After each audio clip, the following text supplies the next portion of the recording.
We mentioned independent contractors before. Again, please be extremely careful about this. The penalty if you have misclassified somebody as an independent contractor is big. So remember the rules. If they're an employee, you're going to pay unemployment, you're going to pay Social Security, and so forth. You're going to pay workers' comp. So there's a lot of expense associated with this person being classified as an employee. Usually you're paying an independent contractor, you're giving them a higher hourly rate to make up for the fact that you're not paying these additional costs to that person. Could include health insurance. If an employee is reclassified from contractor to employee, they will go back and look at their overtime. They will go back and look at all of these issues. Now, where our clients are getting caught on this is you have a guy who's worked for you for years as an independent contractor, doesn't want to be an employee. He's got an oscilloscope, he's got some equipment, you have him work on a lot of jobs. Gradually over time, he's the only one doing this for your company, and he's doing it 3-4 days a week. You are his primary source of income. You cut him loose one day, you're unhappy with him, he makes a couple of your customers mad, and you say, we're not going to work with you anymore. He files for unemployment. He has a very good chance of getting unemployment.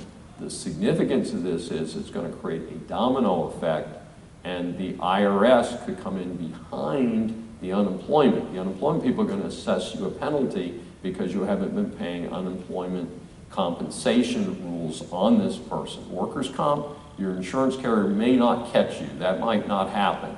But if the IRS comes in, guess what the IRS does? A lot of people who are independent contractors are your tax scofflaws. They're the people who don't pay the IRS every week like we do when we cut our paychecks to our employees.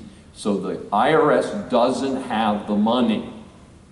If you are found as an employer to have misclassified a contractor, then they will get all of the withholding that should have been taken from that employee from you.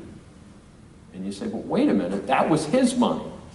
You know, if we were doing his paycheck, we would have taken that money out of his check and sent it to the IRS.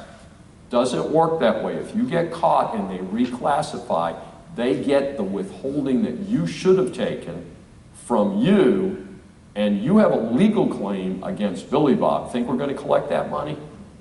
I haven't seen it. Been doing this 40 years. I've never seen anybody go back and get that money from Billy Bob, okay? Because he doesn't have it. That's why the IRS came to you. So please be careful that somebody who's working with you regularly, make sure you really kind of check it out a little bit, because this can come back to be a problem. Some of the things that we look at is, number one is control. Are you requiring somebody to be on site or on your job from 8 to 4 every day? Too much control. Does the person have their own tools, or are they using your tools? Do they have any investment in the job?